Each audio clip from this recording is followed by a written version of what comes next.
बिस्मिल्लाहिर्रहमानिर्रहीम, अस्सलाम वालेकुम। नाजरीन, ये 1981-82 की बात है जब मैंने नवाजिश बुखारी और फजल बुखारी, लतीफ़ कांजू, भावलपुर से हम लोगों ने अप्लाई किया था असिस्टेंट सब इंस्पेक्टर के पोस्ट के लिए। और उसमें ये थी कि जी पहले वो कद नापे जाता था, छाती नापी जाती थी, और उसके बाद रेस थी कोई तकरीबन 5 किलोमीटर की, हमने दौड़ना था 1 घंटे में। और उसके बाद 1 घंटे का 16 किलोमीटर 1 घंटे में हमने करना था, साइकिलिंग करनी थी। और ये यजमान, भावलपुर से यजमान रोड है, ये उस पर साइकिलिंग थी हमारी। और जो रनिंग थी वो एक नहर के किनारे थी। मैंने पहली दफ़ा राना मकबूल साहब को उस दिन देखा। राना मकबूल साहब गुजरे जी, मैं साइकिल चला रहा था, मेरे सर साइकिल की चेन बार बार उतर जाती थी। नवाजिश बुखारी मेरे साथ था, और ये भी बता दूं कि सबसे आखिर में पहुंचने वाला मैं ही था साइकिलिंग में जी। और राना मकबूल साहब को मैंने वहाँ देखा, बड़े स्मार्ट आदमी, आज तक याद है उनकी मूँछें और उनकी बात करने की स्टाइल। और फिर मैंने उन्हें नाजरीन इंटरव्यू में देखा। जब इंटरव्यू हो रहा था तो अब्दुल कादिर हाई साहब जो थे डीएजी उस वक्त, उन्होंने इंटरव्यू लिया। और राना मकबूल साहब मेरी तरफ हमेशा तारीफ़ी निगाहें उनकी होती थी। और उसका अंदाज़ा मुझे बाद में हुआ कि जी उन्हें लंबे कद के हाइटेड जवान जो हैं अपनी फ़ोर्स में पसंद हैं, और उसका उन्होंने बरमला इजहार किया। ख़ास तौर पे मेरी सिलेक्शन के बाद जब मैं वापस आया भावलपुर, तो उस वक्त भी राना मकबूल 1983 में उस वक्त भी बतौर एसएसपी भावलपुर काम कर रहे थे। और वो जब भी कुछ इस टाइप का फंक्शन होता तो मेरी और हाशिम बुखारी, जो कि मेरे बैचमेट नवाजिश बुखारी के भाई हैं, नवाजिश बुखारी का ज़िला भावलनगर था, तो हाशिम बुखारी जो हैं वो भावलपुर के थे, मुझसे सीनियर थे, ये 81 के बैच के थे। तो वो भी उसी तरह, उनका भी 6 फुट कद और स्मार्ट आदमी। तो हम दोनों हमेशा ड्यूटीज़ किया करते थे। और जब भी कोई राना मकबूल साहब का कोई पर्सनल काम भी होता था तो वो हमें कहा करते थे कि जी आप ये करें। और मुझे याद है जब मेरी पहली ड्यूटी वीवीआईपी ड्यूटी लगी थी, और वो थी ज़ियाउल हक, सदर ज़ियाउल हक जो थे वो आए थे मौजगढ़। वहाँ मीठे पानी का इफ्तिताह कोई हुआ था। ये हम लोग बड़े माहिर हैं जी ऐसे कामों के, कि फ़लाँ जगह चौलिस्तान से मीठा पानी निकल आया, ज़ियाउल हक साहब वहाँ तशरीफ़ लाए, मैं तुफ़ैल भट्टो साहब इंस्पेक्टर थे, वो हमारे इंचार्ज थे, और हम लोग वहाँ गए जी। और हाशिम बुखारी भी साथ था। प्लेन क्लोथ्स में हमेशा हमारी ड्यूटी लगाई जाती थी, क्योंकि हम लोग ड्रेस व्रेस अच्छा पहनते थे, यूनिवर्सिटी से निकले हुए थे, तो लगता था इनको कि जी ये वो पुलिस वाले जो टिपिकल पुलिस वाले होते हैं। आप देखेंगे सफ़ेद शलवार कमीज़, पाँव में खेड़ी, और सर पे उन्होंने वो नमाज वाली टोपी रखी होती है, थी, अब नहीं है क्योंकि मैं पुराने दौर की बात कर रहा हूँ। तो दूर से ही पहचाने जाते थे कि जी ये काले रंग की खेड़ी, सफ़ेद शलवार कमीज़। तो हम लोग पैंट शर्ट पहना करते थे, या बैटर पैंट कोट में हम लोग होते थे, मैं और हाशिम बुखारी। तो राना मकबूल का नाज़रीन मैं दिल से मैं उनकी इज़्ज़त करता था। और उसके बाद उनकी ट्रांसफ़र हो गई वहाँ से, भावलपुर से मुल्तान में ये एसएसपी लग गया। 84 की बात है। और 84 में हम लोग फिर यजमान केस में मैं फंस गया जो ही वो गया। और उसके बाद ख्वाजा खालिद लतीफ़ थे वहाँ एसएसपी, और वो किस्सा मैं ऑलरेडी आपको अपने व्लॉग में बयान कर चुका हूँ, जो मेरे फेसबुक या यूट्यूब चैनल पे वो मौजूद है। अगर आप कोई साहब देखना चाहें तो वो देख सकते हैं। तो राना मकबूल साहब से ताल्लुक़ में एक दफ़ा मिलने भी गया उनसे मुल्तान। और जब ये मुल्तान थे एसएसपी, फिर इसके बाद ये एसएसपी लाहौर इनकी तैनाती हुई, और ख़ासा वक्त इन्होंने वहाँ गुजारा। राना मकबूल साहब मियाँ बिरादरान जो हैं, नवाज शरीफ साहब, मियाँ शहबाज शरीफ साहब, इनसे उनकी बड़ी ख़ासी अंडरस्टैंडिंग थी। और उसके बाद आपको याद होगा नाजरीन कि जब इन्हें inspector general of police Sindh लगाया गया, और जो आसिफ जरदारी की ज़बान काटने का आपको याद होगा वो जो किस्सा था, उसमें नवीद पहलवान जो यहाँ के एक इंस्पेक्टर थे वो भी वहाँ गए थे। बाद में नवीद पहलवान जो है वो मर्डर हो गया था, वो किसी प्रॉपर्टी के चक्कर में डिसमिस था, वो मर्डर हो गया। तो राना मकबूल साहब उसको ले गए थे, और वहाँ जो तशद्दुद हुआ था आसिफ जरदारी पे, ये नवाज शरीफ साहब के वक्त की बात मैं आपको सुना रहा हूँ।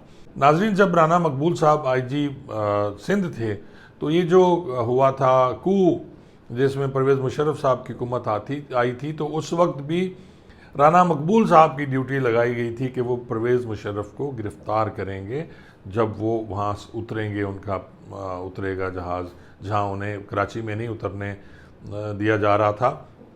और ये था कि या उसे इंडिया भिजवा दिया जाए या फिर उस जहाज़ को जो है उतारा जाए इधर सिंध में कहीं, नवाब शाह या सखर एयरपोर्ट है, तो वहाँ पे ये उतारा जाएगा और वहाँ से इनको गिरफ़्तार कर लिया जाएगा परवेज़ मुशर्रफ साहब को।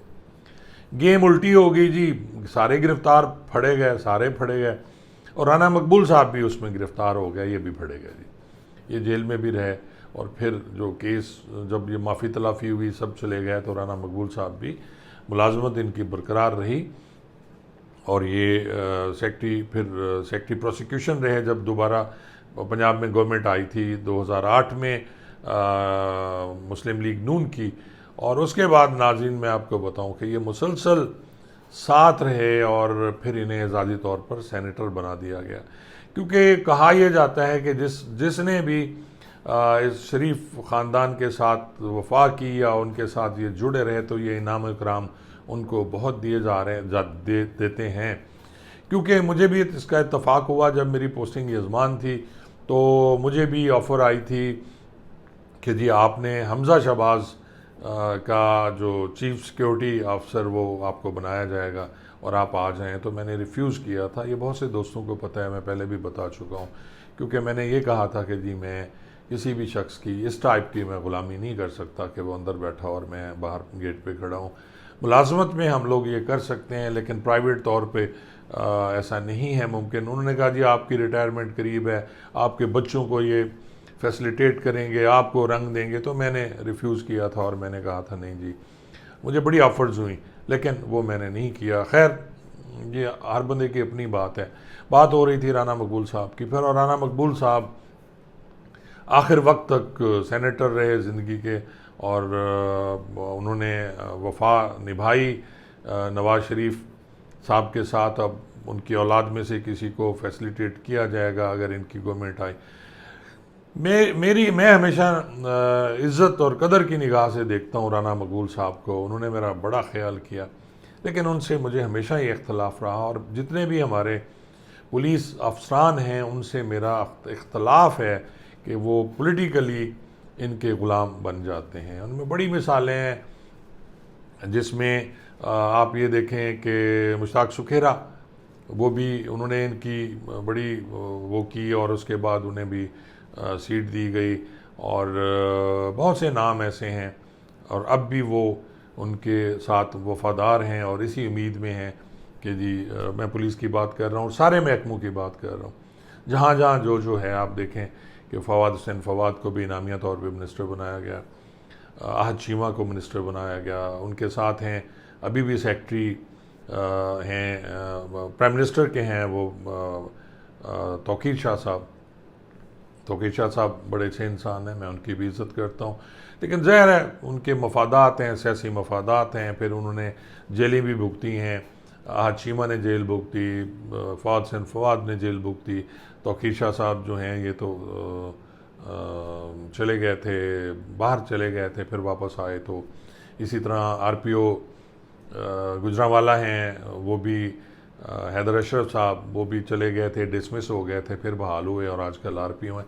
तो बहुत सी मिसालें ऐसे हैं नाजरीन, जिसमें हमारे जो ब्यूरोक्रेट्स हैं वो सियासतदानों के दर दौलत पे जाते हैं और मुस्तफ़ीद होते हैं।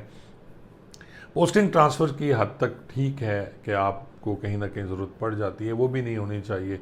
मेरिट पे आपको आपकी पोस्टिंग होनी चाहिए, तो वो कुछ बेहतर हो जाता है। तो राना मकबूल साहब अब इस दुनिया में नहीं रहे, वो वफ़ात पा चुके हैं, तो मेरा दिल किया कि उनके बारे में मैं लोगों को बताऊं। एक अच्छे इंसान, एक अच्छे दोस्त, और उन पे जो छाप लगी सियासतदानों के, वो उस पर और उसके बदले सीटें लेने की, सेनेटर बनने की।